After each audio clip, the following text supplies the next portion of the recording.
अभी जानकारी में आई है कि पिछले 3-4 दिन में 2 डेथें हो गई हैं, तो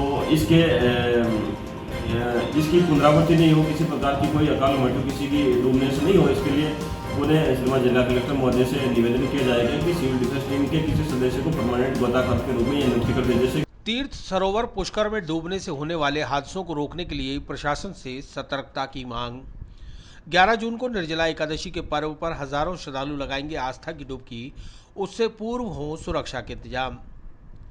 हिंदू धर्म के सबसे पुरातन तीर्थ पुष्कर में करोड़ों श्रद्धालु आस्था का दामन थाम पुष्कर सरोवर के पवित्र जल में डुबकी लगाने पुष्कर आते हैं। ऐसे में हर बड़े मौके पर सरोवर में श्रद्धालुओं की मौत की खबर से सरोवर का धार्मिक माहौल मातम में तब्दील हो जाता है। स्थानीय तीर्थ पुरोहितों की मदद से अक्सर डूबने वाले श्रद्धालुओं को समय रहते बाहर निकाल लिया जाता है, पर कई बार भारी भीड़ के चलते तीर्थ पुरोहितों की नज़र डूबने वाले श्रद्धालुओं पर नहीं पड़ पाती, जिसके चलते श्रद्धालुओं की धार्मिक यात्रा एक दुखदायक याद बनकर रह जाती है। तीर्थ नगरी पुष्कर के तीर्थ पुरोहित और सामाजिक कार्यकर्ता एक लंबे अरसे से सरोवर पर सुरक्षा व्यवस्थाओं की गुहार लगा रहे हैं। बावजूद इसके सरोवर पर ना तो गहराई बताने वाली लाल झंडियां लगाई गई है और ना ही सरोवर पर स्थायी गोताखोरों की नियुक्ति संभव हो पाई है। स्थानीय तीर्थ पुरोहित हेमंत रायता बताते हैं कि जनवरी से जून के महीने तक तकरीबन 9 लोगों की मौत सरोवर में डूबने के कारण हुई है। पिछले साल के रिकॉर्ड पर नजर डाली जाए तो करीब 12 लोगों की मौत सरोवर में डूबने के कारण हो चुकी है। लगातार हर बड़े मौके पर श्रद्धालुओं के डूबने से तीर्थ की छवि भी धूमिल हो रही है। तीर्थ पुरोहित हेमंत रायता ने मांग की है कि आगामी 11 जून को निर्जला एकादशी का पर्व आ रहा है, जिसके चलते हजारों श्रद्धालु पुष्कर सरोवर में आस्था की डुबकी लगाने आएंगे। ऐसे में सरोवर के किनारे स्थानीय गोताखोरों की नियुक्ति कर समय पर श्रद्धालुओं की जान बचाई जा सकती है। वहीं रेस्क्यू का लंबा अनुभव रखने वाले पुलिस मित्र टीम इंचार्ज अमित भट्ट ने बताया कि सरोवर किनारे लाल झंडी, रस्सी और चैन की सुविधा उपलब्ध करवाई जाए तो रोजाना होने वाले इन हादसों पर काफ़ी हद तक रोक लगाई जा सकती है। उपखंड अधिकारी सुखाराम पिंडेल से जब जवाब चाहा तो पिंडेल ने बताया कि पूर्व में हुई घटना से सबक लेते हुए नगर पालिका प्रशासन को सरोवर के किनारे लाल झंडी, रस्सी और चैन लगाने के आदेश दे दिए गए हैं।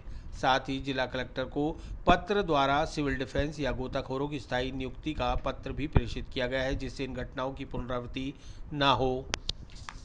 प्रशासन के द्वारा समय समय पर जब भी कोई त्यौहार का मौका हो या फिर जब पुष्कर में मेला लगता है उस टाइम इन्हें गोताखोरों की और सिविल डिफेंस टीम की नियुक्ति की जाती है। पुलिस मित्र टीम भी अपनी ओर से पूरा कार्य करती है। साथ ही जैसे कि सरोवर में जहाँ गहराई है वहाँ पर लाल झंडियाँ के रूप में जो संकेतक भी लगाए जाते हैं। और जैसे कि अभी जानकारी में आई है कि पिछले 3-4 दिन में 2 डेथें हो गई है, तो इसकी पुनरावृत्ति नहीं हो, किसी प्रकार की कोई अकाल मृत्यु किसी की डूबने से नहीं हो, इसके लिए पुणे जिला कलेक्टर महोदय से निवेदन किया जाएगा कि सिविल डिफेंस टीम के किसी सदस्य को परमानेंट गोताखोर के रूप में यह नियुक्ति कर दे। जैसे कि निर्जला एकादशी आ रही है, उस दिन भी पूरी व्यवस्था की जाएगी और नगर पालिका को इसके लिए निर्देशित किया जाएगा कि वो अपनी ओर से जो घाटों पर है ना, जहाँ काई जमी उसकी साफ सफाई करें। साथ ही जहाँ पर पानी की गहराई है वहाँ पर जो लाल झंडियाँ संकेतक रूप में लगाएं और साथ ही उनकी ओर से भी जो उनके कार्य में उनकी नियुक्ति करें ताकि इस प्रकार की दुर्घटनाओं से बचा जा सके। जी, पवित्र तीर्थ पुष्कर सरोवर के अंदर सबसे पहले तो जो इंतज़ाम जिसकी समस्या सबसे बड़ी है कि पुष्कर सरोवर में नहाने के लिए यात्रियों के पास पर्याप्त सुविधा उपलब्ध नहीं है। यहाँ पर रस्सियाँ होनी चाहिए, जंजीरें होनी चाहिए किनारों पे, जिसे पकड़कर यात्री या कोई भी महिलाएं जो है वो तीर्थ में डुबकी लगा सकें और सुरक्षित बाहर निकल सकें। तो रस्सियाँ और जंजीरों के साथ साथ में स्थायी जो गोताखोर हैं यहाँ पर उन्हें भी स्थायी रूप से जो स्थानीय है उन लोगों को लगा देना चाहिए, क्योंकि अक्सर देखा जाता है कि रेस्क्यू ऑपरेशन के दौरान 50 लोगों की भीड़ खड़ी होती है, लेकिन उसमें से गोताखोर 1 या 2 लोग ही होते हैं। मेरा ऐसा मानना है कि यदि 10 गोताखोर भी नियुक्त किए जाए तो 10 के 10 कुशल गोताखोर होने चाहिए, और अगर वो सभी 10 एक साथ कूदकर और अगर उसे निकालने का कार्य करें तो जो काम करने में घंटों लगते हैं वो कुछ ही मिनटों के अंदर हो सकता है और संभवतः किसी यात्री की जान भी बचाई जा सकती है। देखिए, पुष्कर सरोवर में पिछले कुछ महीनों से या कई 6-7 महीनों से लगातार मौतें हो रही है। ये बड़ी दुखद घटना है। अभी भी सोमवती अमावस्या के दिन एक श्रद्धालु की मृत्यु हो गई थी। तो प्रशासन से ये मांग है कि मतलब एकादशी, पूर्णिमा और अमावस्या ये ऐसे पर्व होते हैं जब घाटों के अंदर यात्रियों की थोड़ी संख्या विशेष होती है।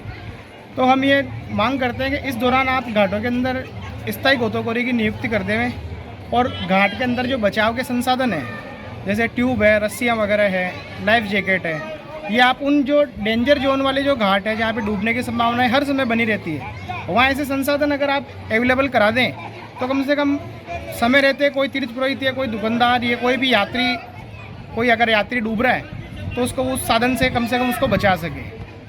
अभी जो मुख्य गऊ घाट है, इसका जो कुंड है ये डेंजर जोन बन चुका है। इस कुंड के अंदर अभी जनवरी से लेके अभी सोमवती अमावस्या गई थी, तो अभी जून के मई एंड तक कम से कम इसमें 5-6 जनों की मृत्यु हो चुकी है।